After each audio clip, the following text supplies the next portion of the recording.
काळ ब्रह्मानंदे सारे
जोरदार टाळी वाजवा.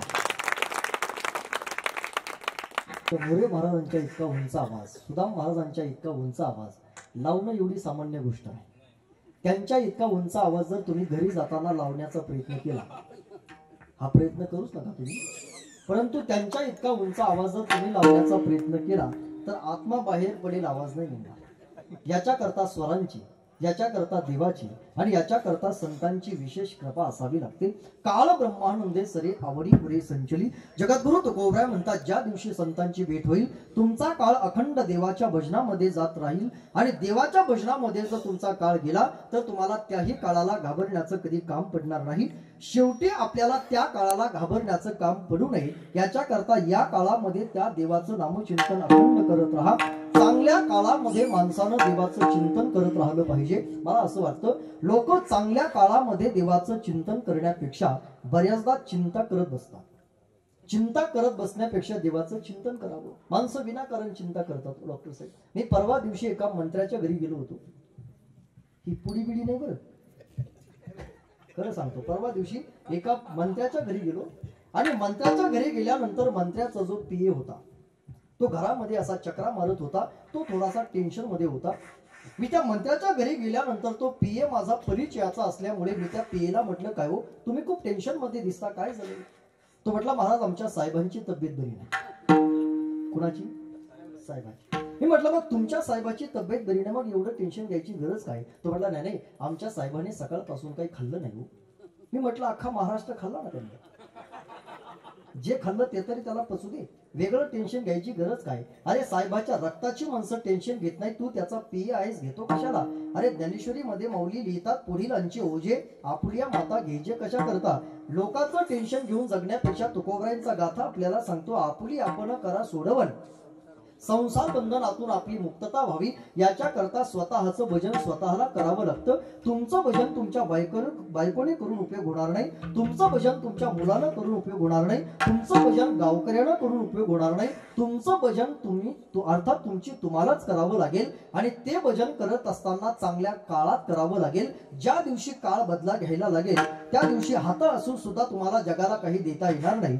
ज्या दिवशी काळ बदला घेईल त्या दिवशी पाय असून सुद्धा तुम्हाला चौघाच्या पायावरच जावं लागेल. ज्या दिवशी काळ बदला घेईल त्या दिवशी तोंड असून सुद्धा तुम्हाला देवाचं भजन करता येणार नाही.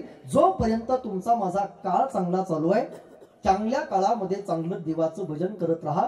ज्या दिवशी काळ बदला घेतो त्या दिवशी जगात आपल्याला सोडवणारं कुणीही नसेल. मी असं म्हणेल, ज्या दिवशी काळ बदला घेतो त्या दिवशी 10 कोटीची गाडी तुमच्या जवळ असू द्या, 10 कोटीची गाडी असून सुद्धा तुम्हाला त्या गाडीमध्ये व्यवस्थित बसता येणार नाही. त्याचं कारण त्या दिवशी आपल्याला मुळव्याध झालेला असेल. लोक म्हणतात, महाराज त्या माणसाची गाडी पहा किती भारी आहे. अरे गाडी काय पाहतो, त्याची बॉडी पाय त्याला व्यवस्थित बसता येते.